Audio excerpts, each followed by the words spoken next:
Hermanos míos, hoy quiero hablarles de algo que todos llevamos dentro, algo que nos duele, que nos quema, que nos despierta en la madrugada con el corazón apretado. Quiero hablarles del dolor. Ese dolor que creemos que nos va a destruir, ese sufrimiento que sentimos como una maldición, como un castigo divino del que no podemos escapar.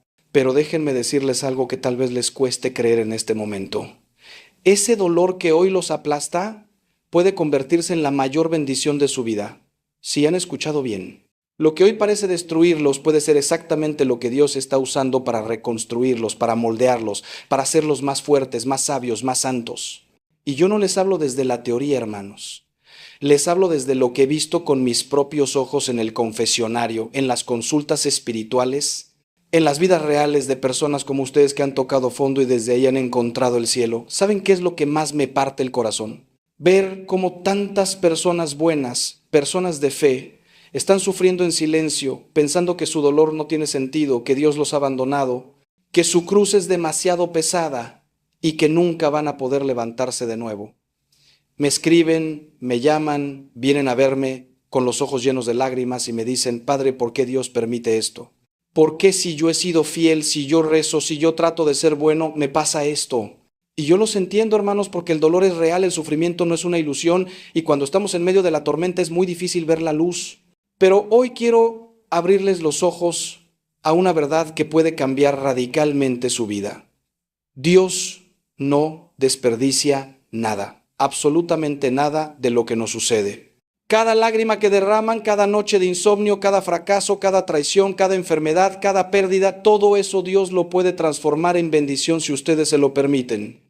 Y aquí está el secreto, hermanos, aquí está la clave que puede revolucionar su manera de vivir el sufrimiento. No se trata de evitar el dolor, porque eso es imposible en esta vida caída, marcada por el pecado original. Se trata de aprender a atravesarlo con Cristo, de permitir que ese dolor los transforme en lugar de destruirlos, de descubrir que en el centro mismo de su cruz está escondida su resurrección. San Pablo lo entendió perfectamente cuando escribió en su carta a los Romanos: sabemos que Dios hace que todas las cosas cooperen para el bien de los que lo aman. ¿Se dan cuenta de lo que esto significa?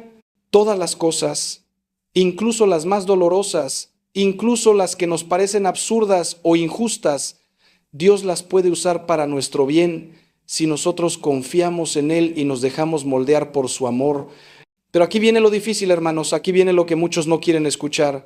Para que el dolor se transforme en bendición necesitamos hacer algo, necesitamos tomar una decisión radical. No basta con sufrir pasivamente, no. Basta con resignarnos amargamente a nuestro destino. No basta con convertirnos en víctimas profesionales que solo se quejan y culpan a todos de su desgracia. Necesitamos entrar en ese dolor con fe, con esperanza, con amor. Necesitamos ofrecerlo, unirlo a la cruz de Cristo, permitir que nos purifique, nos enseñe, nos transforme. Y esto, hermanos míos, esto es lo más difícil del mundo, porque nuestra naturaleza humana se rebela contra el sufrimiento, quiere huir, quiere anestesiarse, quiere negarlo o proyectarlo en otros. Pero los santos, los verdaderos gigantes de la fe, han descubierto que en el corazón del dolor aceptado y ofrecido está el poder transformador de Dios. Hoy les voy a compartir el camino que he visto recorrer a tantas almas valientes, el camino que yo mismo he tenido que transitar en mis momentos más oscuros, el camino que nos enseñó Jesús desde la cruz. No les voy a dar soluciones mágicas ni fórmulas instantáneas, porque esas no existen. Lo que les voy a ofrecer es algo mucho más profundo.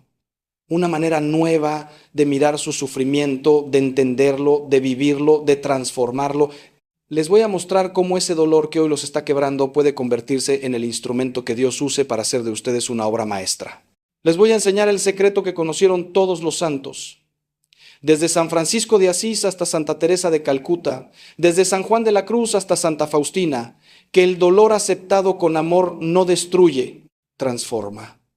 Que la cruz abrazada con fe no aplasta, eleva.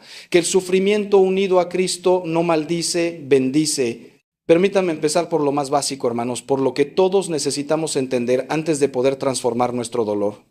Que el sufrimiento no es un castigo de Dios. Esta es la primera y más importante verdad que deben grabar en su corazón. Dios no está enojado con ustedes, Dios no los está castigando, Dios no disfruta viéndolos sufrir. Este es un malentendido fundamental que destruye la fe de millones de personas. Cuando algo malo nos sucede, inmediatamente pensamos, ¿qué hice mal? ¿Por qué Dios me está castigando? Y desde ese lugar equivocado, desde esa imagen distorsionada de un Dios vengativo y cruel, es imposible transformar el dolor en bendición. Primero necesitamos sanar nuestra imagen de Dios.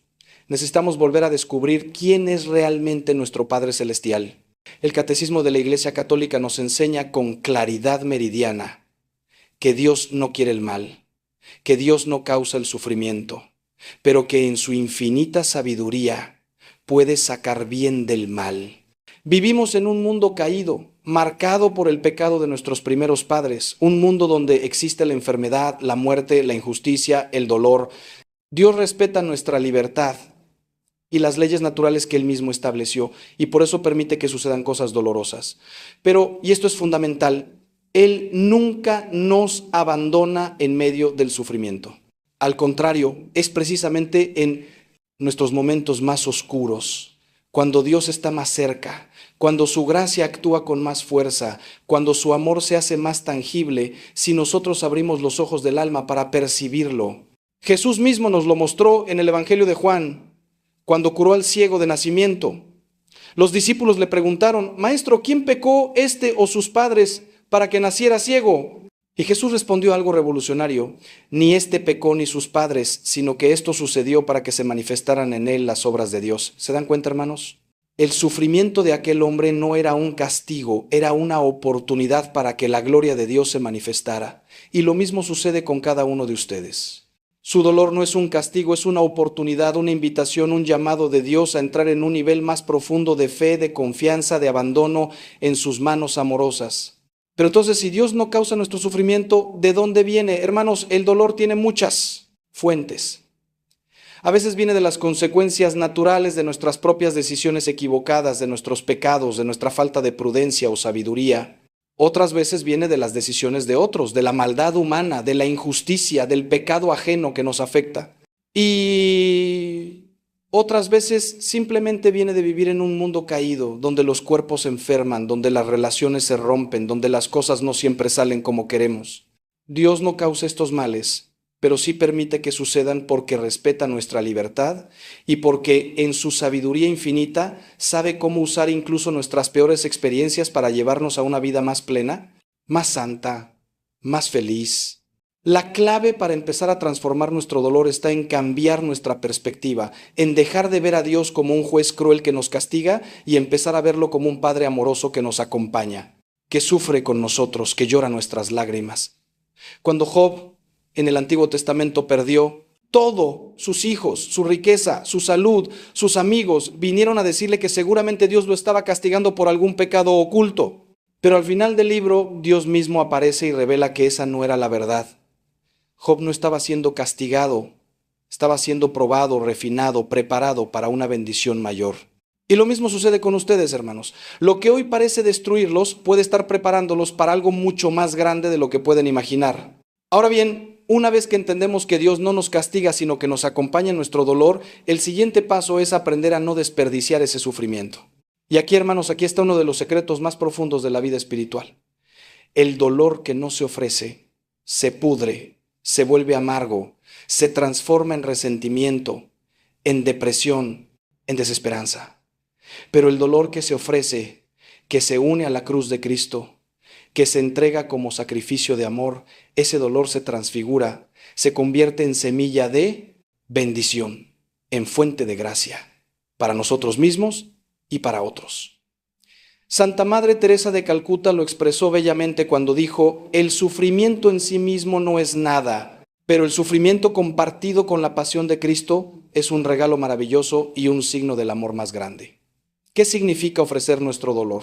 Significa hacer lo que Jesús hizo en Getsemaní cuando, lleno de angustia, sudando sangre, cayó de rodillas y oró. Padre, si es posible, que pase de mí este cáliz, pero no se haga mi voluntad sino la tuya. Jesús no negó su dolor, no lo minimizó, no fingió que no existía. Lo sintió en toda su profundidad, pero lo ofreció, lo puso en las manos del Padre, lo transformó en un acto de amor y obediencia y ese es exactamente el camino que nosotros debemos seguir. Cuando el dolor llega, primero lo reconocemos, lo sentimos, lo aceptamos como real, no somos estoicos insensibles que niegan sus emociones, pero después de sentirlo, lo ofrecemos, decimos: Señor, esto me duele, esto me está quebrando, pero te lo ofrezco a ti, úsalo como quieras para mi bien y el bien de otros. He visto milagros, hermanos, verdaderos milagros de transformación cuando las personas aprenden a ofrecer su dolor. Recuerdo una mujer que vino a verme después de perder a su hijo en un accidente. Estaba destrozada, enojada con Dios, al borde de perder su fe. Durante meses solo pudo llorar y gritar su dolor. Y yo le dije: no reprimas ese dolor. Llora todo lo que necesites llorar, grita todo lo que necesites gritar. Dios es lo suficientemente grande para recibir tu enojo. Pero poco a poco, con mucha paciencia, la fui llevando a un lugar diferente. Le enseñé a decirle a Dios: Señor, no entiendo por qué permitiste esto, me duele hasta el alma, pero confío en ti, te ofrezco este dolor, úsalo para algo bueno. ¿Y saben qué pasó, hermanos? Esa mujer empezó a sanar, empezó a encontrar paz y más aún empezó a ayudar a otros padres que habían perdido hijos. Se convirtió en un instrumento de consuelo y esperanza. Ofrecer el dolor no significa que el dolor desaparezca mágicamente, ni que dejemos de sentirlo. Significa que le damos un sentido, que lo insertamos en una historia más grande, que lo conectamos con el misterio pascual de Cristo. San Pablo lo entendió perfectamente cuando escribió en su carta a los Colosenses: ahora me alegro de mis sufrimientos por ustedes, y completo en mi carne lo que falta a las tribulaciones de Cristo por su cuerpo, que es la Iglesia. Pablo no era un masoquista que disfrutaba el sufrimiento, sino un místico que había descubierto que su dolor unido a Cristo tenía un poder redentor, podía generar gracias, bendiciones, conversiones en otras personas. Y esto, hermanos, esto es algo que revoluciona completamente nuestra manera de vivir el sufrimiento. Cuando ofrecemos nuestro dolor por alguien específico, por un hijo rebelde, por un matrimonio en crisis, por un amigo enfermo, por la conversión de los pecadores, ese dolor ya no es inútil, ya no es absurdo, se convierte en una oración poderosa, en un sacrificio que tiene valor eterno. La Iglesia siempre ha enseñado que las almas que sufren con Cristo son almas que interceden poderosamente, que sus lágrimas son semillas de bendición. Por eso los santos no huían del sufrimiento, sino que lo abrazaban como una oportunidad de amar más, de dar más, de bendecir más. Pero ahora quiero llevarlos más profundo todavía, porque hay algo que necesitan entender sobre la naturaleza misma del dolor y su capacidad de transformarnos. El sufrimiento, hermanos, es el instrumento más poderoso que Dios tiene para purificarnos, para despojarnos de todo lo que no es esencial, para mostrarnos quiénes somos realmente y qué es lo que verdaderamente importa en la vida. Cuando todo nos va bien, cuando tenemos salud, dinero, éxito, relaciones satisfactorias, es fácil vivir en la superficie, es fácil conformarnos con una fe tibia, es fácil poner nuestra confianza en cosas pasajeras. Pero cuando llega el dolor, cuando todo eso se tambalea o se derrumba, entonces quedamos desnudos ante Dios y ante nosotros mismos, y ahí empieza la verdadera transformación. San Juan de la Cruz, uno de los más grandes místicos de la Iglesia, habló de la noche oscura del alma, esos períodos de sufrimiento intenso, de sequedad espiritual, de aparente ausencia de Dios, donde todo parece perder sentido. Y él explica que esas noches oscuras no son castigos sino purificaciones, son el proceso mediante el cual Dios nos libera de nuestros apegos desordenados, de nuestras falsas seguridades, de todo aquello que nos impide entregarnos totalmente a Él. Es como el oro que pasa por el fuego para ser purificado de todas sus impurezas. El fuego duele, el fuego quema, pero al final lo que sale es oro puro, oro que brilla con una luz que antes no tenía. Yo he experimentado esto en mi propia vida, hermanos, y puedo testificar que es verdad. Ha habido momentos en mi sacerdocio, en mi vida personal, donde he sentido que todo se derrumbaba, donde he llorado ante el sagrario preguntándole a Dios por qué, dónde me he sentido solo, incomprendido, fracasado. Y en esos momentos he descubierto algo increíble, que debajo de todas mis máscaras, de mis logros, de mis títulos, de mis capacidades, había un hombre pequeño, frágil, necesitado del amor de Dios. Y esa revelación, aunque dolorosa, fue liberadora. Me enseñó a depender menos de mí mismo y más de Dios. Me hizo más compasivo con el sufrimiento ajeno. Me dio una profundidad que nunca hubiera alcanzado en tiempos de bonanza. El dolor nos enseña lo que la prosperidad nunca puede enseñarnos. Nos enseña humildad, porque nos muestra que no tenemos el control que creíamos tener. Nos enseña compasión, porque cuando hemos sufrido entendemos mejor el sufrimiento ajeno. Nos enseña a discernir lo esencial de lo accesorio, porque cuando todo se tambalea nos quedamos solo con lo que realmente importa. Nos enseña la verdadera oración, esa que no es un monólogo piadoso, sino un grito desesperado del corazón que busca a Dios. Nos enseña la fe verdadera, esa que confía incluso cuando no entiende, incluso cuando no ve, incluso cuando todo parece contradecir las promesas de Dios. Y hay algo más, hermanos, algo que quiero que graben profundamente en su corazón. El dolor nos hace más semejantes a Cristo. Jesús no vino a este mundo a vivir una vida cómoda y fácil. Vino a sufrir, a cargar con el peso del pecado del mundo, a ser rechazado, traicionado, torturado, crucificado. Y nos dijo claramente, si alguien quiere venir en pos de mí, niéguese a sí mismo, tome su cruz y sígame. La cruz no es opcional en la vida cristiana, hermanos, es constitutiva. No podemos seguir a Cristo sin pasar por nuestra propia cruz.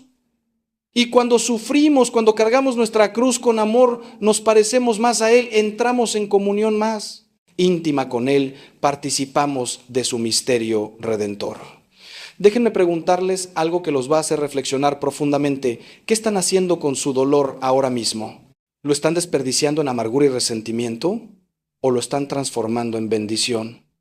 Porque el mismo dolor puede tener dos resultados completamente opuestos dependiendo de cómo lo vivamos. Hay personas que ante el sufrimiento se endurecen, se vuelven cínicas, amargas, cerradas, culpan a Dios, culpan a otros, culpan a la vida. Se convierten en víctimas perpetuas que no pueden ver nada bueno en nada ni en nadie. Su dolor se vuelve tóxico, contamina todas sus relaciones, destruye su paz interior, los aleja de Dios y de los demás. He visto matrimonios destruidos porque uno de los cónyuges no pudo superar una pérdida y se quedó atrapado en la amargura. He visto hijos alejarse de sus padres porque estos se volvieron personas difíciles y quejosas después de alguna tragedia. He visto personas perder su fe completamente porque permitieron que su dolor se convirtiera en odio contra Dios. Pero también, hermanos, y esto me llena de esperanza, he visto el efecto contrario. He visto personas que ante el mismo tipo de sufrimiento se volvieron más dulces, más compasivas, más sabias, más santas. He visto madres que perdieron hijos y en lugar de amargarse fundaron organizaciones para ayudar a otros en situaciones similares. He visto enfermos terminales que desde sus camas de hospital se convirtieron en instrumentos de paz y consuelo para todos los que los visitaban. He visto personas traicionadas por sus seres queridos que en lugar de vengarse perdonaron y se liberaron. He visto fracasos profesionales que llevaron a personas a descubrir su verdadera vocación y encontrar una felicidad que nunca habían conocido. ¿Cuál es la diferencia entre unos y otros? La diferencia no está en el tipo o la intensidad del sufrimiento, porque ambos grupos han sufrido intensamente. La diferencia está en la actitud, en la decisión que tomaron ante el dolor. Unos decidieron cerrarse, aferrarse a su herida, alimentar su resentimiento, vivir como víctimas. Otros decidieron abrirse, soltar su herida, perdonar, buscar el sentido, ofrecer su dolor, dejarse transformar. Y esa decisión, hermanos, esa es la decisión que cada uno de ustedes tiene que tomar hoy. No pueden controlar lo que les sucede, pero sí pueden controlar cómo responden a lo que les sucede.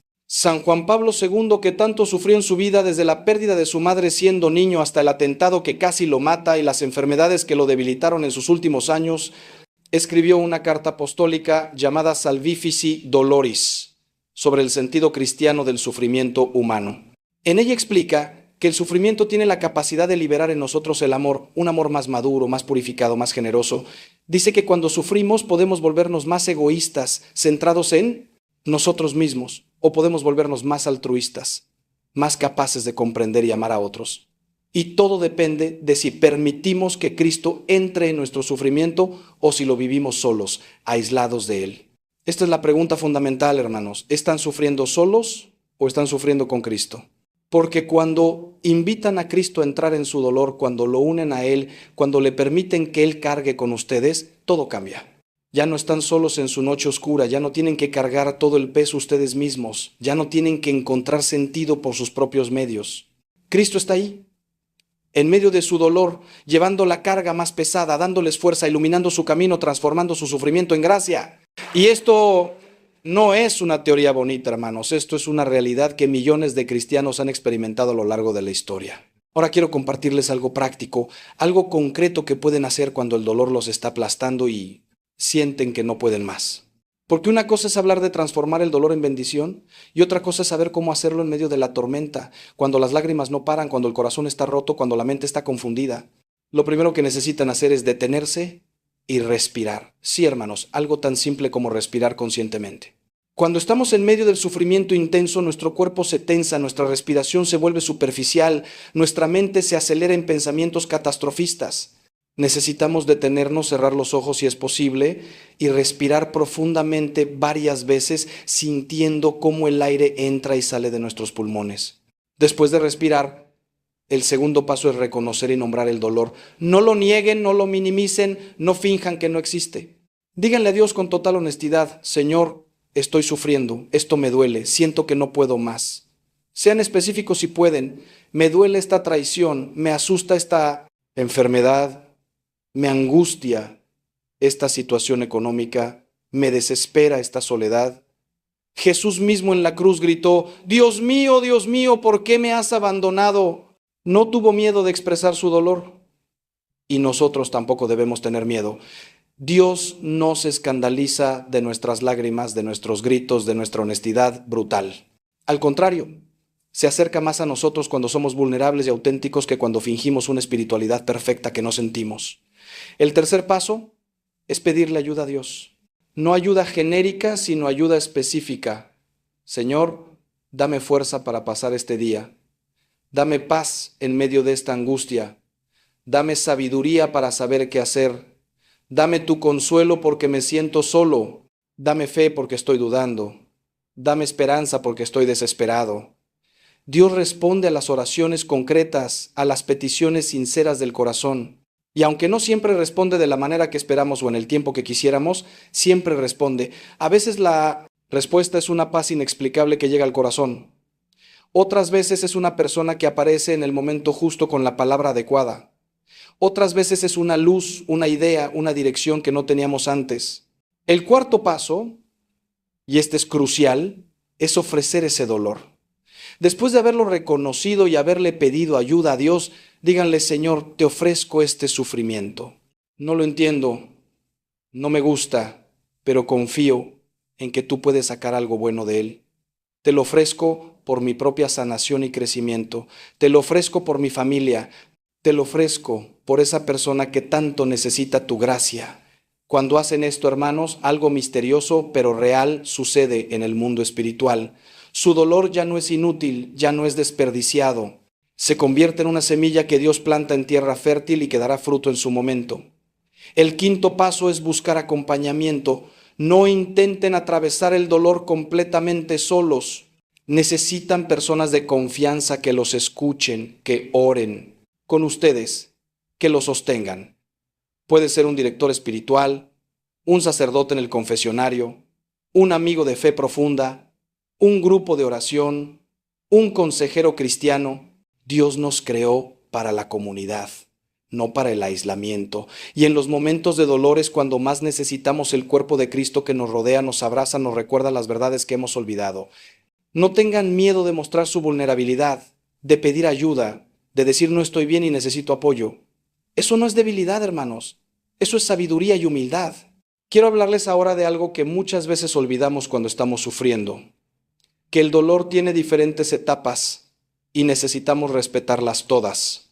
No podemos saltar inmediatamente de la herida a la sanación, del Viernes Santo a la Pascua, de la cruz a la resurrección. Hay un proceso, hay un camino que debemos recorrer con paciencia. La primera etapa del dolor es el shock, la incredulidad. Cuando algo terrible sucede, nuestra mente se protege, negando la realidad. Esto no puede estar pasando, debe ser un error, me voy a despertar y todo será un mal sueño. Esta etapa puede durar horas, días o incluso semanas, dependiendo de la magnitud de la pérdida o el trauma.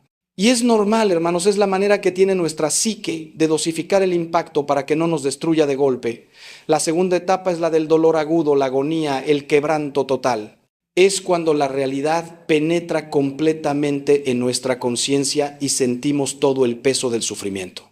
Aquí vienen las lágrimas inconsolables, la angustia física en el pecho, los pensamientos obsesivos, la incapacidad de concentrarnos en nada más. Esta es la etapa del Viernes Santo, cuando todo parece perdido, cuando Dios parece ausente, cuando no vemos ninguna luz al final del túnel. Y esta etapa, hermanos, no se puede evitar ni abreviar artificialmente. Hay que atravesarla, hay que llorar lo que hay que llorar, hay que sentir lo que hay que sentir. Cualquier intento de negar esta etapa o reprimirla solo prolongará el sufrimiento de manera insana. La tercera etapa, que puede superponerse con la segunda, es la del enojo y la búsqueda de explicaciones. Aquí vienen las preguntas. ¿Por qué? ¿Por qué yo? ¿Por qué ahora? ¿Qué hice para merecer esto? Y viene el enojo contra Dios, contra uno mismo, contra otros, contra la vida. Esta etapa es peligrosa porque si nos quedamos atrapados en ella nos volveremos personas amargas y resentidas. Pero también es una etapa necesaria porque necesitamos procesar nuestras emociones difíciles, necesitamos buscar sentido, necesitamos luchar con Dios como Jacob luchó con el ángel. La clave aquí es expresar el enojo honestamente, pero sin permitir que eche raíces permanentes en nuestro corazón. La cuarta etapa es la de la aceptación gradual. Aquí empezamos a hacer las paces con lo que sucedió, empezamos a soltarlo, empezamos a aceptar que no podemos cambiar el pasado, pero sí podemos decidir cómo vivir el presente. Esta es una etapa delicada, porque la aceptación no significa resignación amarga, no significa decir está bien cuando no está bien, no significa olvidar o minimizar el dolor, significa reconocer la realidad tal como es, soltar la lucha inútil contra lo que ya sucedió y empezar a abrirnos a la posibilidad de que puede haber vida e incluso vida abundante después de esta pérdida o este trauma. La quinta y última etapa, que no siempre se alcanza, pero que es posible con la gracia de Dios, es la de la transformación y el crecimiento postraumático. Aquí es donde el milagro sucede, donde el dolor se convierte en bendición, donde descubrimos que somos más fuertes de lo que pensábamos, más sabios, más compasivos, más profundos. Aquí es donde podemos mirar atrás y decir con honestidad, no me alegro de que sucediera, nunca lo hubiera elegido, pero reconozco que me transformó de maneras que no hubieran sido posibles de otra manera. Aquí es donde nuestra historia de dolor se convierte en testimonio de esperanza para otros que están sufriendo. Hermanos, quiero que entiendan algo vital. No hay un tiempo establecido para cada etapa. No hay una línea recta de progreso. A veces avanzamos y luego retrocedemos. A veces pensamos que ya lo superamos y de repente algo nos activa y volvemos al dolor agudo. Esto es normal, es parte del proceso humano de sanación. No se juzguen, no se presionen, no permitan que otros les digan ya deberías estar bien o ya es tiempo de superarlo. Cada persona tiene su propio ritmo y Dios respeta ese ritmo. Lo importante es seguir caminando, seguir buscando la luz, seguir confiando en que Dios está obrando incluso cuando no lo sentimos. Y aquí quiero detenerme un momento para decirles algo importante sobre las expectativas. A veces esperamos que Dios nos quite el dolor inmediatamente, que haga un milagro y todo vuelva a ser como antes. Y cuando eso no sucede, nos decepcionamos, nos enojamos, dudamos de su amor.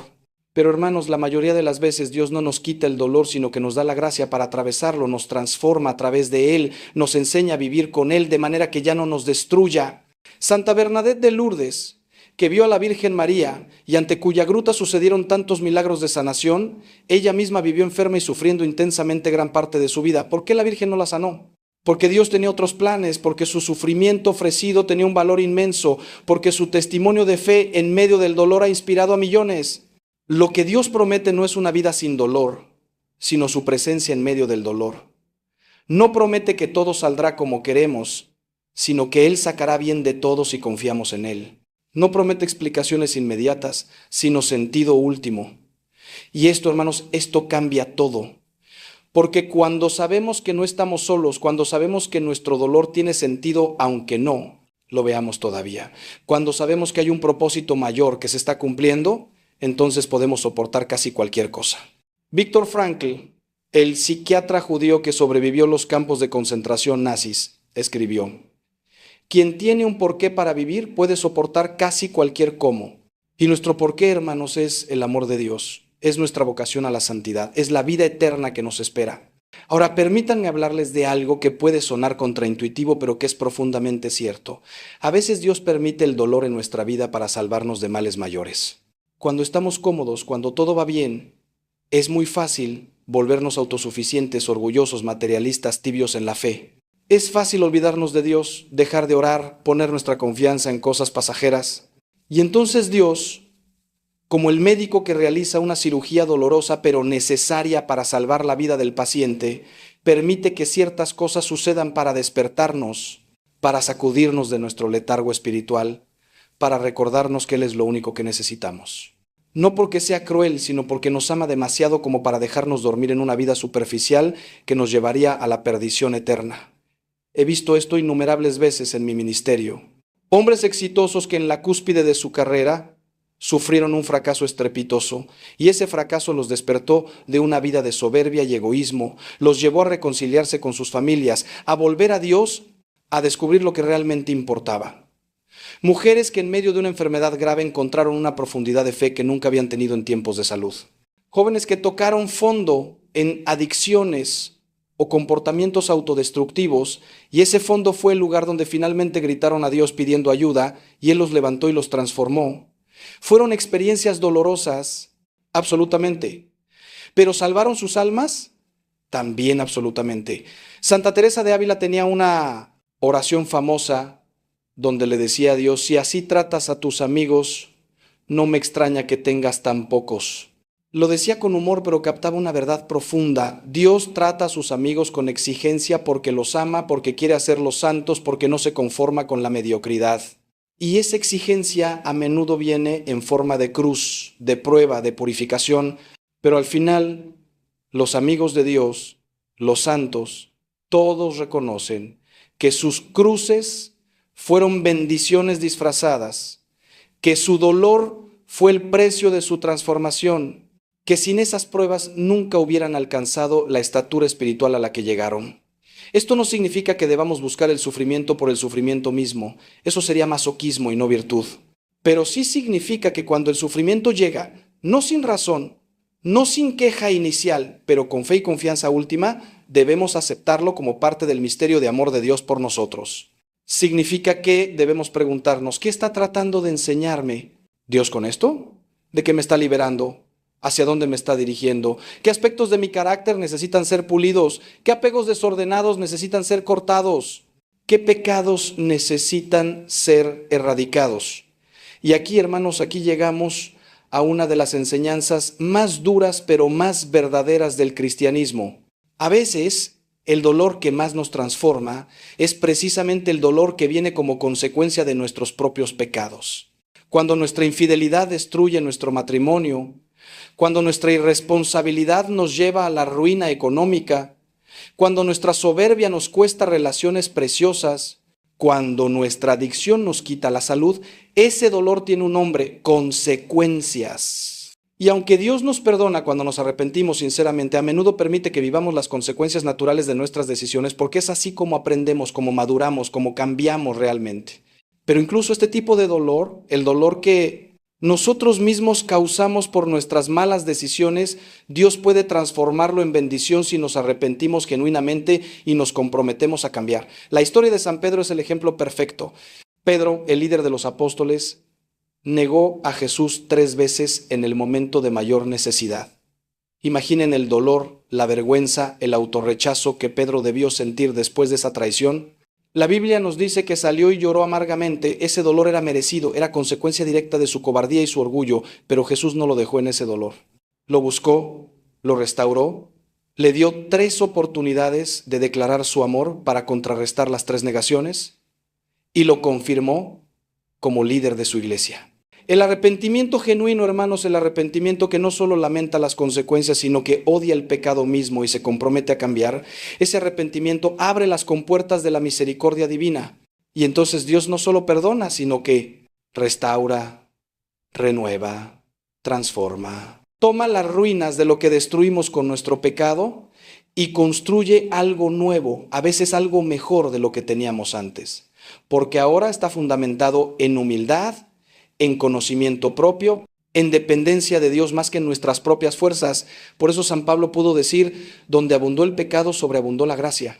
He acompañado a personas en los momentos más oscuros de sus vidas, cuando han tocado fondo por sus propias malas decisiones, cuando han perdido todo, cuando sienten que no merecen el perdón de Dios ni de nadie.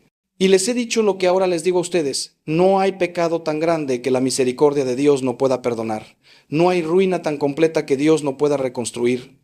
No hay caída tan profunda de la que Dios no pueda levantarnos.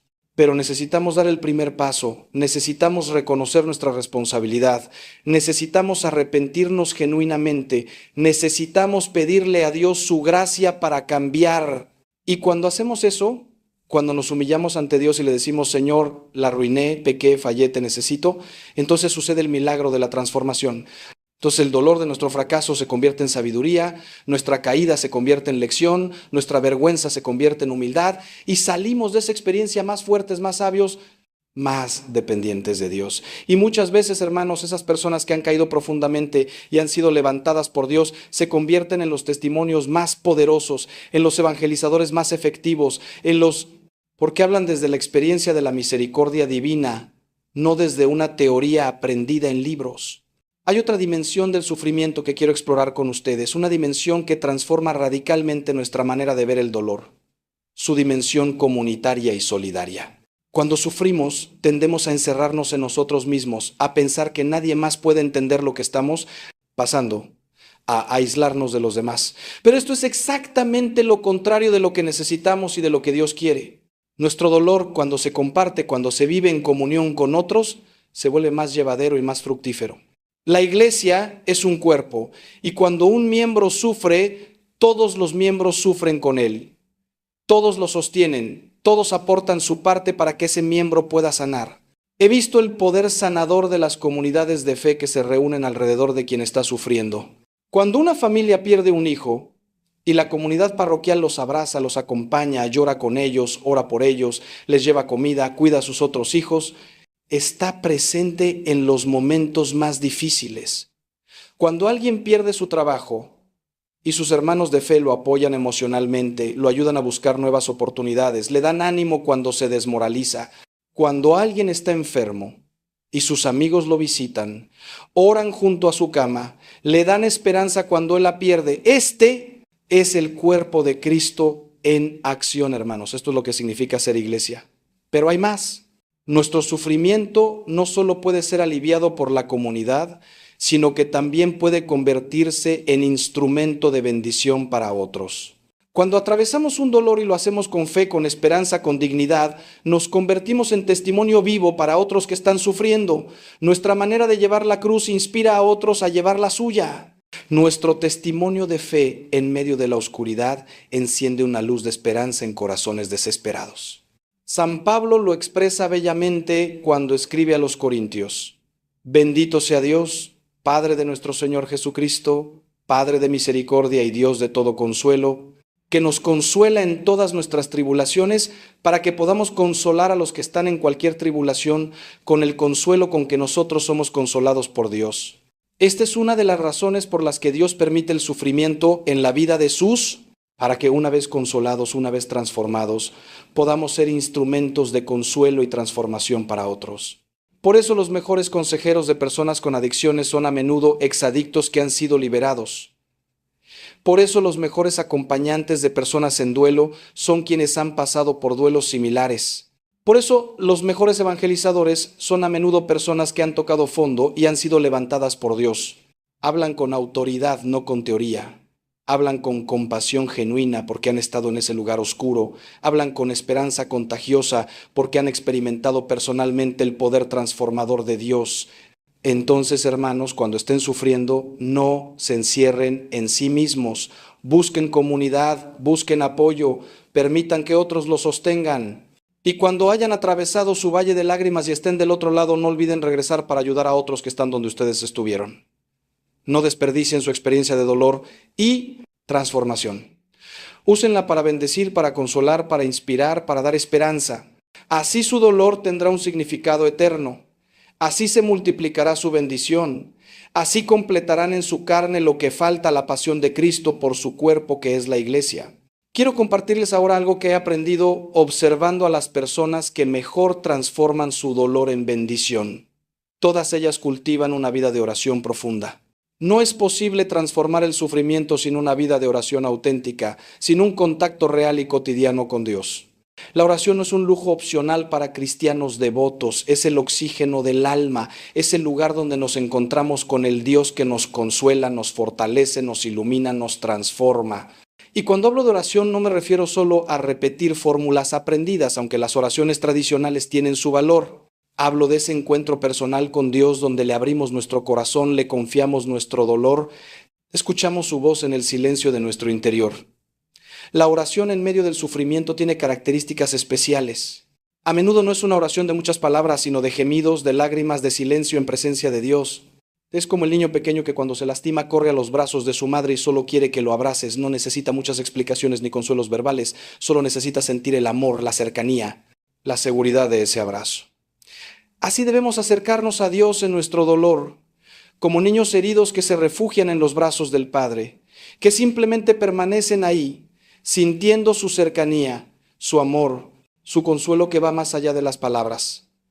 Pero la oración también debe incluir momentos de escucha, porque Dios quiere hablarnos en medio de nuestro dolor, quiere iluminarnos, guiarnos, enseñarnos. Y su voz llega de muchas maneras, a través de un pasaje de la Escritura que de repente cobra nuevo significado, a través de una palabra de otra persona en el momento justo, a través de una intuición que surge en nuestro interior, a través de circunstancias que se alinean de manera providencial. Pero para escuchar esa voz necesitamos silencio interior, necesitamos acallar el ruido de nuestros pensamientos ansiosos, de nuestros miedos, de nuestras obsesiones, y simplemente estar quietos en presencia de Dios esperando que Él hable. La lectura orante de la palabra de Dios, lo que llamamos lectio divina, es especialmente poderosa en tiempos de sufrimiento. Tomar un pasaje del Evangelio, leerlo lentamente, meditarlo, aplicarlo a nuestra situación, dialogar con Dios sobre él, dejar que penetre en nuestro corazón. Los salmos son particularmente valiosos porque contienen toda la gama de emociones humanas: alegría, gratitud, angustia, desesperación, enojo, súplica, confianza. David y los otros salmistas nos enseñan a orar con honestidad brutal, sin pretensiones piadosas, pero siempre terminando en confianza en Dios. Cuando lean los salmos en medio de su dolor, verán que están orando las mismas palabras que Jesús oró en la cruz, las mismas palabras que han sostenido a millones de creyentes durante milenios. Y no olviden los sacramentos, especialmente la Eucaristía y la reconciliación. En la Eucaristía encontramos a Cristo realmente presente, no simbólicamente, sino real y sustancialmente presente bajo las especies del pan y del vino. Y cuando comulgamos en medio de nuestro dolor, cuando recibimos a Cristo en nuestro cuerpo, estamos uniéndonos físicamente a Él. Estamos permitiendo que su vida divina penetre en nuestra humanidad doliente. Estamos recibiendo medicina para el alma y el cuerpo. No hay consuelo más grande, no hay fortaleza más poderosa que la que viene de la comunión eucarística vivida con fe y amor. Ahora, hermanos, quiero hablarles de algo que puede parecer paradójico, pero que es absolutamente esencial para transformar el dolor en bendición. Necesitan aprender a perdonar. El perdón es la llave maestra que abre la puerta de la prisión donde el dolor nos tiene encerrados. Mientras no perdonemos, estaremos atados a nuestro pasado doloroso, estaremos dando poder a quienes nos hirieron, estaremos bebiendo veneno esperando que el otro muera. El resentimiento, la amargura, el deseo de venganza son cargas que nos destruyen a nosotros mucho más que a quien las causó. Por eso Jesús insistió tanto en el perdón, por eso lo puso como condición para recibir el perdón de Dios. Perdona nuestras ofensas como nosotros perdonamos a los que nos ofenden. Pero seamos honestos, hermanos, el perdón es una de las cosas más difíciles que se nos pide hacer, especialmente cuando la herida es profunda, cuando la traición es grave, cuando el daño es irreparable. ¿Cómo perdonar al esposo que nos fue infiel y destruyó nuestro matrimonio? ¿Cómo perdonar al padre que nos abandonó cuando éramos niños? ¿Cómo perdonar a la persona cuya negligencia causó la muerte de nuestro ser querido? ¿Cómo perdonar al amigo que nos traicionó y nos causó un daño enorme? Estas son preguntas reales, dolorosas, que muchos de ustedes están haciendo en este momento. Y quiero darles una respuesta honesta basada en la verdad del Evangelio y en la experiencia pastoral. Primero, necesitan entender qué es el perdón y qué no es.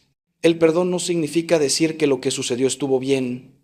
No significa minimizar el daño. No significa excusar al ofensor. No significa necesariamente reconciliarse o restaurar la relación como si nada hubiera pasado. El perdón es una decisión de soltar la deuda, de renunciar a la venganza, de liberar al ofensor del tribunal de nuestro corazón y entregarlo al tribunal de Dios. Es decidir que ya no vamos a permitir que esa persona o ese evento controle nuestras emociones, nuestros pensamientos, nuestra vida. es elegir la libertad sobre la prisión del resentimiento. Segundo, el perdón no es un evento único, sino un proceso, a menudo largo y doloroso. No se trata de decir una vez, te perdono y ya está todo resuelto. Se trata de tomar esa decisión inicial de perdonar y luego renovarla cada vez que el dolor regresa, cada vez que la memoria nos asalta, cada vez que el resentimiento intenta volver a echar raíces. Es como arrancar una mala hierba, no basta con cortarla una vez en la superficie, hay que seguir arrancándola cada vez que intenta crecer de nuevo hasta que finalmente las raíces mueren y la tierra queda limpia. Así es el perdón, hermanos, requiere perseverancia, requiere decisiones repetidas, requiere gracia divina. Tercero, no podemos perdonar con nuestras propias fuerzas, especialmente cuando el daño es profundo, necesitamos la gracia de Dios. Por eso debemos orar, Señor, quiero perdonar, pero no puedo, no tengo la fuerza, todavía me duele demasiado. Dame tu gracia para perdonar, ponme tu corazón misericordioso en lugar del mío endurecido. Y Dios responde a esa oración, hermanos. Él da la gracia cuando nosotros ponemos la voluntad. Poco a poco, a veces muy lentamente, el corazón se va ablandando, el resentimiento se va disolviendo y un día nos damos cuenta de que ya podemos pensar en esa persona o ese evento sin que nos duela, sin que nos llene de rabia. Cuarto, el perdón nos libera a nosotros más que a la otra persona. He visto esto una y otra vez. Personas que han cargado durante años, a veces décadas, el peso del resentimiento y cuando finalmente perdonan es como si se les quitara un peso enorme de los hombros. Su rostro cambia, su postura cambia, su manera de hablar cambia. Encuentran una paz que no habían conocido en años. Duermen mejor, se relacionan mejor, disfrutan más de la vida. Porque el perdón nos desata del pasado y nos permite vivir plenamente el presente y mirar con esperanza al futuro. Por eso, hermanos, el perdón no es un favor que le hacemos a quien nos ofendió, es un regalo que nos hacemos a nosotros mismos. Y hay algo más sobre el perdón que necesitan entender. Cuando perdonamos nos parecemos más a Cristo, participamos de su naturaleza divina, colaboramos en la obra de redención que Él comenzó en la cruz. Porque toda la misión de Jesús se resume en una palabra, reconciliación. Reconciliar a la humanidad con Dios, reconciliar a los hermanos entre sí, destruir los muros de división, sanar las relaciones rotas. Y cuando nosotros perdonamos, cuando extendemos misericordia a quien nos hirió, estamos continuando esa obra de Cristo, estamos siendo sus manos, su corazón, su voz en este mundo. Estamos demostrando que el amor es más fuerte que el odio, que la gracia es más poderosa que el pecado, que la luz puede vencer las tinieblas. Quiero compartirles ahora algo que he observado en las personas que logran transformar su dolor más profundamente. Todas ellas desarrollan una actitud de gratitud incluso en medio del sufrimiento. Sé que esto puede sonar absurdo, incluso ofensivo, cuando están en medio de un dolor intenso. ¿Cómo voy a estar agradecido cuando estoy sufriendo? ¿Cómo voy a dar gracias por algo que me está destruyendo? Pero esperen, hermanos, déjenme explicarles. No estoy diciendo que tengan que estar agradecidos por el mal mismo, por el dolor mismo, por la injusticia que sufrieron. Estoy diciendo que incluso en medio del dolor más oscuro siempre hay algo por lo cual dar gracias si abrimos los ojos para verlo. San Pablo nos exhorta, den gracias en todo, porque esta es la voluntad de Dios para con ustedes en Cristo Jesús. En todo, hermanos, no solo cuando las cosas van bien, sino en todo. ¿Por qué? Porque la gratitud cambia nuestra perspectiva, amplía nuestra visión, nos ayuda a ver que incluso en medio de la oscuridad hay destellos de luz, que incluso en medio del dolor hay bendiciones, que incluso en medio de la pérdida hay dones que permanecen. La gratitud no niega el dolor, pero se niega a permitir que el dolor eclipse completamente todo lo bueno que todavía existe en nuestra vida. Cuando estamos sufriendo podemos agradecer por las pequeñas cosas, por el amigo que llamó en el momento justo, por el amanecer que vimos a pesar de la noche de insomnio, por la comida en nuestra mesa aunque no tengamos hambre, por el techo sobre nuestra cabeza, por la salud que todavía tenemos en otras áreas aunque una esté afectada, por los recuerdos hermosos del pasado que nadie nos puede quitar, por la esperanza del cielo que nos espera. Estas pequeñas gratitudes van creando islotes de luz en medio del mar oscuro del dolor y poco a poco esos islotes se van expandiendo hasta que el paisaje completo cambia. Pero hay una gratitud más profunda todavía. Una gratitud que solo puede surgir después de que el proceso de transformación ha avanzado. La gratitud por el dolor mismo, no porque el dolor sea bueno en sí mismo, sino porque reconocemos que Dios lo usó para nuestro bien, para hacernos más fuertes, más sabios, más santos. He escuchado testimonios de personas que después de años de haber atravesado una crisis terrible pueden decir con honestidad, no lo cambiaría, no porque no haya sido doloroso, sino porque me hizo quien soy hoy. Y quien soy hoy es mejor que quien era antes. Esa gratitud es la prueba más clara de que el dolor se ha transformado completamente en bendición. La gratitud también tiene un efecto sanador en nuestra química cerebral. Los estudios científicos lo confirman. Cuando practicamos la gratitud regularmente, nuestro cerebro produce más serotonina y dopamina. Los neurotransmisores asociados con la felicidad y el bienestar disminuye el cortisol, la hormona del estrés. Mejora nuestro sueño, fortalece nuestro sistema inmunológico, reduce la depresión y la ansiedad. Entonces no es solo una práctica espiritual, hermanos, es también una medicina natural que Dios nos ha dado para sanar nuestro cuerpo y nuestra mente mientras sana nuestra alma. Les recomiendo una práctica concreta. Cada noche, antes de dormir, escriban 3 cosas por las cuales están agradecidos ese día. Pueden ser cosas grandes o pequeñas, espirituales o materiales, extraordinarias o cotidianas. No importa. Lo importante es entrenar su mente y su corazón a buscar lo bueno, a reconocer las bendiciones, a agradecer. Y hagan esto incluso en los días más difíciles, especialmente en los días más difíciles. Algunos días será difícil encontrar 3 cosas, tendrán que buscar muy profundamente. Pero siempre hay algo, siempre hay un pequeño destello de luz si nos negamos a cerrar completamente los ojos. Y esa práctica diaria los va a transformar lentamente, pero seguramente. Hermanos, estamos llegando al corazón de este mensaje, al secreto más profundo de todos. Si hay una verdad que quiero que se grabe en fuego en su corazón, es esta. La transformación de su dolor en bendición depende fundamentalmente de una cosa, de una decisión, de un acto de la voluntad que solo ustedes pueden tomar. Esa decisión es la confianza. Confiar en Dios cuando todo les está gritando que no confíen, cuando todas las circunstancias parecen contradecir su bondad, cuando se sienten abandonados, cuando no entienden nada de lo que está pasando. Esa confianza radical, esa fe que va más allá de lo que ven y sienten, esa es la llave maestra que abre el tesoro escondido en el corazón del dolor. Abraham es llamado nuestro padre en la fe precisamente porque confió en Dios incluso cuando lo que Dios le pedía parecía una locura. Dios le prometió que sería padre de una multitud cuando él y su esposa Sara eran ya ancianos y estériles. Y Abraham creyó, contra toda lógica humana, contra toda probabilidad natural. Y luego, cuando finalmente nació su hijo Isaac, el hijo de la promesa, Dios le pidió que lo sacrificara. Imaginen el dolor, la confusión, el aparente absurdo de esa petición. ¿Cómo puede ser bueno el Dios que primero da un hijo milagroso y luego pide que lo mates? Pero Abraham confió, obedeció y en el último momento Dios intervino, salvó a Isaac y bendijo a Abraham de maneras que superaron toda imaginación. Job es otro ejemplo extraordinario. Un hombre justo, temeroso de Dios, que en un solo día perdió todos sus hijos, toda su riqueza y luego su salud. Se sentó en cenizas a rascarse las llagas mientras su esposa le decía que maldijera a Dios y muriera, y sus amigos lo acusaban de pecados ocultos.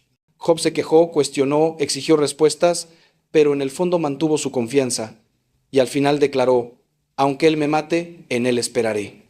Y Dios restauró a Job, le dio el doble de todo lo que había perdido, le dio nuevos hijos. Y Job vivió para ver 4 generaciones de descendientes. Su confianza en medio del dolor absurdo fue recompensada abundantemente.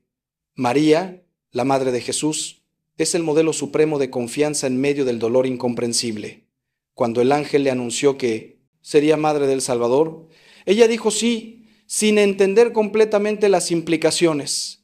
Cuando tuvo que huir a Egipto para salvar a su hijo del infanticidio de Herodes, confió. Cuando perdió a Jesús de 12 años en Jerusalén durante 3 días angustiosos, confió.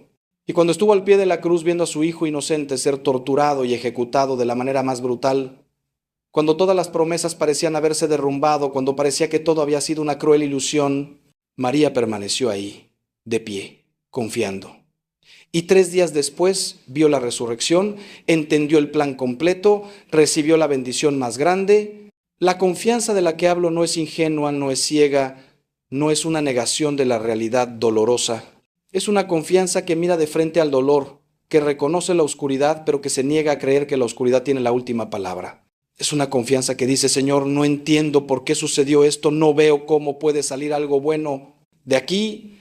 Me siento perdido y asustado, pero elijo creer que tú estás en control, que me amas, que tienes un plan, que al final todas las cosas obrarán para bien.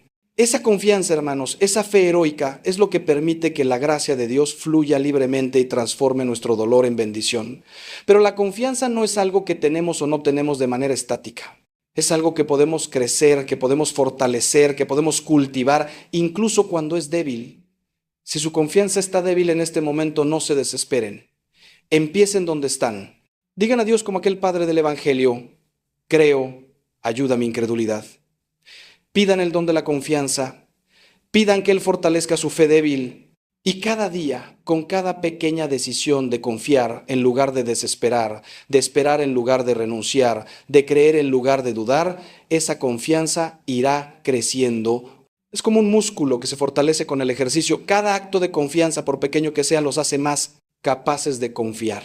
Y aquí quiero darles un consejo práctico que me ha ayudado a mí y a muchas personas que he acompañado. Hagan memoria de las veces pasadas en que Dios los ha ayudado, los ha sostenido, los ha sacado adelante. En el Antiguo Testamento, cada vez que Israel enfrentaba una nueva crisis, Dios les recordaba las maravillas del pasado. ¿No soy yo quien los saqué de Egipto? ¿No soy yo quien abrió el mar rojo? ¿No soy yo quien los alimentó en el desierto? Esos recuerdos fortalecían su confianza para el presente. Hagan lo mismo. Recuerden esas veces cuando pensaron que no iban a poder y sin embargo pudieron. Recuerden cuando Dios proveyó de maneras inesperadas. Recuerden cuando salieron de pruebas que parecían imposibles. Si Dios fue fiel, entonces será fiel ahora. Quiero hablarles ahora de algo muy importante, la diferencia entre la resignación amarga y la aceptación confiada.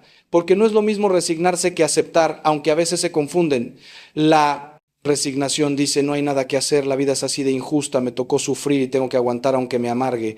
La resignación es pasiva, fatalista, sin esperanza. Es como un animal herido que se acurruca en una esquina esperando morir. La aceptación, en cambio, dice, esto sucedió, no puedo cambiarlo, pero puedo elegir cómo respondo, puedo buscar el sentido, puedo confiar en que Dios sacará bien de esto. La aceptación es activa, esperanzada, creativa. La persona resignada amargamente sigue luchando internamente contra lo que sucedió, se queda atascada en el porqué, en el no es justo, en el no debería haber pasado. Y esa lucha interna la consume, la agota, la llena de resentimiento. La persona que acepta con confianza, por otro lado, reconoce lo que sucedió sin negarlo ni minimizarlo, pero suelta la lucha inútil contra lo irreversible y pone su energía en lo que sí puede controlar. Su actitud, su respuesta, su decisión de seguir adelante, su elección de confiar. Esta persona encuentra paz en medio de la tormenta porque ha dejado de pelear con la realidad y ha empezado a trabajar con ella. La oración de la serenidad atribuida a Reinhold Niebuhr capta perfectamente esta sabiduría. Dios, concédeme la serenidad para aceptar las cosas que no puedo cambiar, el valor para cambiar las cosas que sí puedo cambiar y la sabiduría para conocer la diferencia. Hermanos, apliquen esta oración a su situación. ¿Qué cosas de su situación dolorosa no pueden cambiar porque ya sucedieron o porque están fuera de su control? Esas acéptenlas con serenidad, dejen de pelear con ellas. ¿Qué cosas sí pueden cambiar? Su actitud, sus decisiones futuras, su manera de responder. En esas pongan su energía, actúen con valor. Y pidan a Dios la sabiduría para distinguir entre unas y otras. He visto a personas que desperdician años de su vida luchando contra cosas que no pueden cambiar. Si tan solo mi infancia hubiera sido diferente. Si tan solo esa persona no me hubiera traicionado. Si tan solo no hubiera tomado esa decisión hace 10 años. Hermanos, lo que pasó, pasó. No pueden cambiar el pasado. Pero sí pueden decidir cómo ese pasado va a influir en su presente y su futuro. Pueden elegir entre quedarse atrapados en el hubiera o aceptar lo que fue y construir algo nuevo desde aquí. La libertad viene de soltar lo que no podemos controlar y actuar sobre lo que sí podemos. La aceptación confiada también implica renunciar a la necesidad de entender todo. Queremos respuestas, queremos explicaciones, queremos que todo tenga sentido racionalmente. Y cuando no las encontramos, nos frustramos, nos enojamos, pero hermanos, hay cosas que no vamos a entender en esta vida, misterios que solo se revelarán en la eternidad. Y está bien no entender, está bien vivir con preguntas sin respuesta, siempre y cuando esas preguntas no nos paralicen y nos amarguen. La fe no elimina las preguntas, pero nos da la confianza de que aunque no tenemos todas las respuestas, el que sí las tiene nos ama y está en control. Y aquí hay una paradoja hermosa. Cuando dejamos de exigir explicaciones y simplemente confiamos, cuando aceptamos vivir con el misterio, a menudo empezamos a ver destellos de sentido que antes no veíamos. Es como cuando estás tratando de recordar un nombre y mientras más te esfuerzas, más se te escapa, pero cuando dejas de intentarlo, de repente aparece. Así con el sentido del sufrimiento. Mientras más lo exigimos, menos lo vemos, pero cuando confiamos y esperamos pacientemente, Dios va revelando poco a poco los hilos de su plan, las conexiones que no veíamos, las bendiciones que estaban escondidas en lo que parecía solo maldición.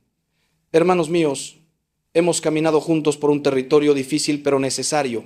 Hemos hablado del dolor, del sufrimiento, de las preguntas más difíciles de la vida, y lo hemos hecho no para deprimirnos, sino para encontrar esperanza real, no esa esperanza barata que niega la realidad del dolor, sino esa esperanza profunda que puede coexistir con el sufrimiento, que puede brillar incluso en medio de la oscuridad más densa. Quiero, ahora antes de despedirnos, dejarles algunas reflexiones finales que espero lleven con ustedes cuando enfrenten sus propias pruebas. Primera reflexión: su dolor no define quiénes son. Ustedes son hijos e hijas amados de Dios, creados a su imagen y semejanza, destinados a la vida eterna, llenos de dignidad infinita. Eso es su identidad, no su sufrimiento. El dolor es algo que están atravesando, no algo que son. No permitan que el dolor se convierta en su identidad, que se conviertan en víctimas profesionales cuya vida entera gira alrededor de su herida. Ustedes son mucho más que su dolor, mucho más que sus cicatrices, mucho más que sus traumas. Son personas amadas, valiosas, capaces de amar y ser amadas, capaces de dar fruto incluso en tierras áridas. Segunda reflexión: el tiempo de sufrimiento pasará, pero lo que aprendan en él durará para siempre. Esta etapa dolorosa de su vida no durará eternamente. Lloraron durante la noche, pero a la mañana vendrá la alegría, dice el salmista. Vendrán días mejores, hermanos, confíen en eso. Pero las lecciones que están aprendiendo ahora, la profundidad que están adquiriendo, la fuerza que están desarrollando, la compasión que están cultivando, eso permanecerá con ustedes siempre.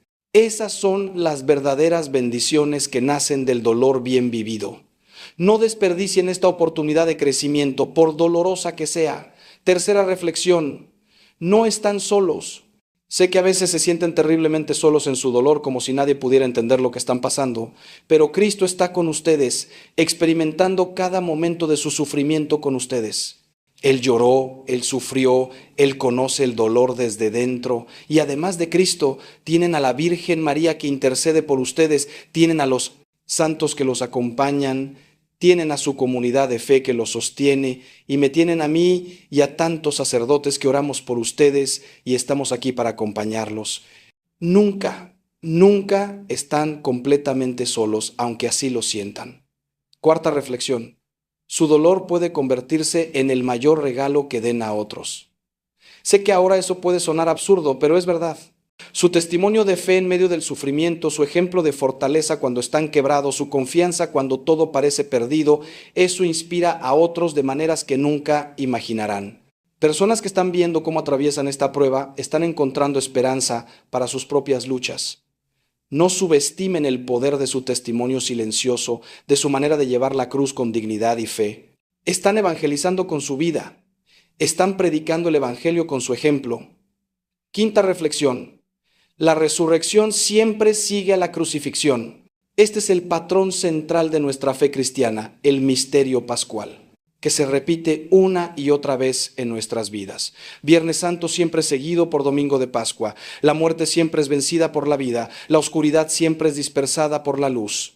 El invierno siempre da paso a la primavera. Su situación actual no es el final de su historia, hermanos.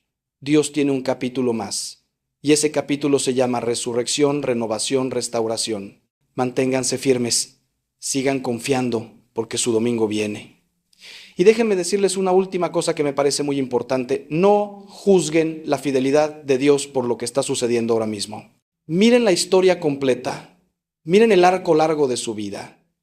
Cuando estamos en medio del capítulo más oscuro de un libro, puede parecer que no tiene sentido, que la trama está rota, que todo está perdido, pero cuando llegamos al final y miramos atrás, vemos cómo ese capítulo oscuro era necesario para la resolución, cómo preparaba el terreno para algo hermoso, cómo las piezas encajaban de maneras que no podíamos ver en el momento. Confíen en que Dios está escribiendo su historia y Él nunca desperdicia un capítulo, ni siquiera los más dolorosos.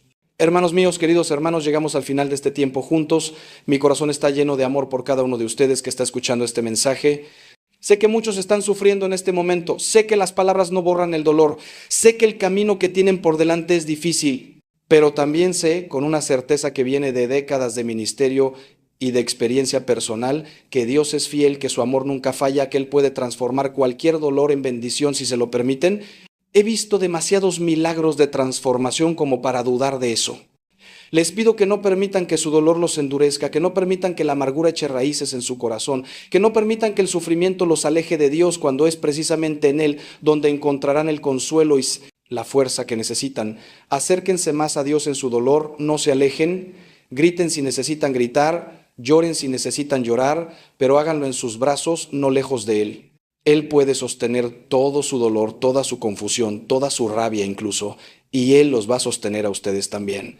Recen, hermanos, recen todos los días, aunque sea solo unos minutos, lean la palabra de Dios, especialmente los salmos y los evangelios. Reciban los sacramentos, particularmente la Eucaristía y la reconciliación. Busquen comunidad, no se aíslen, permitan que otros los acompañen. Practiquen la gratitud buscando cada día algo por lo cual dar gracias. Elijan perdonar a quienes los han herido, por su propio bien. Ofrezcan su dolor por alguien que lo necesite y sobre todo confíen en que Dios está con ustedes y que tiene un plan bueno para su vida. Si este mensaje les ha tocado el corazón, si han encontrado aquí algo que les da esperanza o los ayuda en su camino, les pido que lo compartan con alguien más que esté sufriendo. Todos conocemos a alguien que necesita escuchar estas verdades, alguien que está perdiendo la esperanza, alguien que está en su noche oscura. Sean instrumentos de consuelo, compartan esta palabra de esperanza. Y si quieren seguir recibiendo mensajes que fortalezcan su fe, que los ayuden a crecer espiritualmente, que los acompañen en su camino con Cristo, los invito a suscribirse a este canal. Aquí seguiremos compartiendo la palabra de Dios, la sabiduría de la iglesia, el testimonio de los santos, todo para ayudarlos a vivir su fe más profundamente. Antes de terminar, quiero orar por ustedes. Voy a hacer una oración por todos los que están escuchando este mensaje, por todos los que están sufriendo en este momento. Cierren sus ojos si pueden, abran su corazón y reciban esta bendición. Padre bueno, Padre amoroso, te traigo en este momento a cada persona que está escuchando estas palabras. Tú conoces su dolor. Conoce sus lágrimas, conoce sus noches de insomnio, conoce sus luchas secretas. Tú sabes lo que cada uno está atravesando, las cargas que llevan, los miedos que tienen, las heridas que sangran. Señor, te pido que derrames tu consuelo sobre cada corazón doliente. Que sientan tu presencia, que sepan que no están solos, que experimenten tu amor que todo lo puede. Donde hay desesperanza, da esperanza. Donde hay confusión, da claridad. Donde hay debilidad, da fuerza. Donde hay amargura, da dulzura. Donde hay miedo, da paz. Señor Jesús, tú que conociste el sufrimiento en tu propia carne, que cargaste la cruz, que experimentaste la traición, el abandono, la tortura, la muerte, acércate a cada persona que sufre. Camina con ellos en su valle de lágrimas. Lleva su carga cuando sea demasiado pesada. Ilumina su camino cuando todo esté oscuro. Transforma su dolor en bendición, su cruz en resurrección, su Viernes Santo en domingo de Pascua. Que cada herida que llevan se convierta en fuente de gracia, cada lágrima en semilla de bendición, cada noche oscura en preparación para un amanecer glorioso. Espíritu Santo, Consolador prometido por Jesús, desciende sobre cada corazón que te invoca. Trae tu paz que sobrepasa todo entendimiento. Trae tu consuelo que sana las heridas más profundas. Trae tu sabiduría que da sentido a lo que parece absurdo. Trae tu fortaleza que permite seguir adelante cuando queremos rendirnos. Y sobre todo, trae tu amor. Ese amor de Dios que ha sido derramado en nuestros corazones, ese amor que nunca falla, que nunca se rinde, que nunca abandona. María, Madre Dolorosa, tú que estuviste al pie de la cruz de tu Hijo, tú que conociste el dolor más profundo que una madre puede conocer, intercede por todos los que sufren. Envuélvelos en tu manto maternal, consuela sus corazones, acompáñalos en su dolor y llévalos de la mano hacia tu Hijo, que es el único que puede transformar todo sufrimiento en bendición. Que el Señor los bendiga y los guarde, que haga resplandecer su rostro sobre ustedes y les conceda su paz, que todos los santos y ángeles los acompañen en su camino, y que el amor de Dios Padre, la gracia de nuestro Señor Jesucristo y la comunión del Espíritu Santo estén con todos ustedes ahora y siempre. Amén. Vayan en paz, hermanos míos. Y recuerden siempre, su dolor no es el final de su historia, es el lugar donde Dios está forjando su bendición más grande. Los llevo en mi corazón y en mis oraciones. Hasta pronto.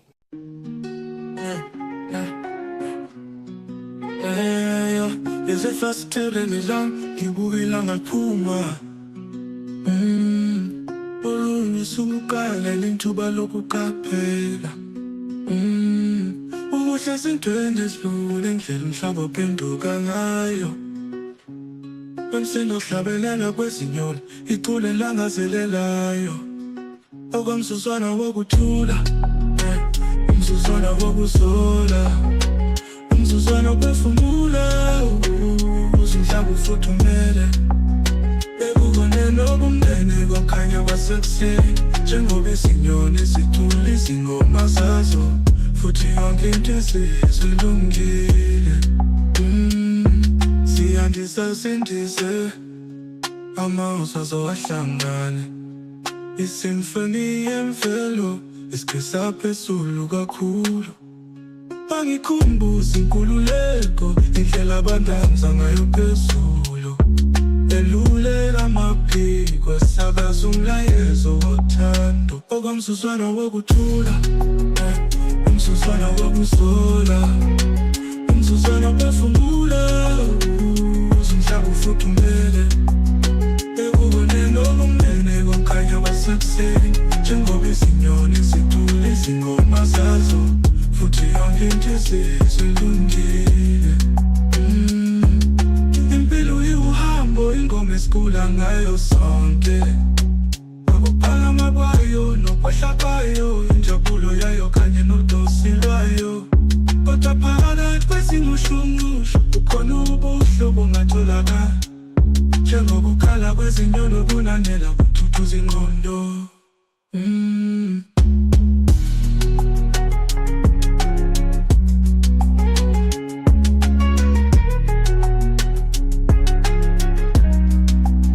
Okwamzuzwana wokuthula, umzuzwana wokuzola, umzuzwana ophefumula, umhlaba ufuthumele. Bekubone nobumnene kwakhanya kwasekuseni, njengoba izinyoni zicula izingoma zazo, futhi yonke into sesilungile. Impilo iwuhambo, ingoma esicula ngayo sonke, ukuphakama kwayo nokwehla kwayo, injabulo yayo kanye nodosi lwayo. Kodwa phakathi kwezingushungushu kukhona ubuhlobo obungatholakala, njengokukhala kwezinyoni okunanela kuthuthuza ingqondo.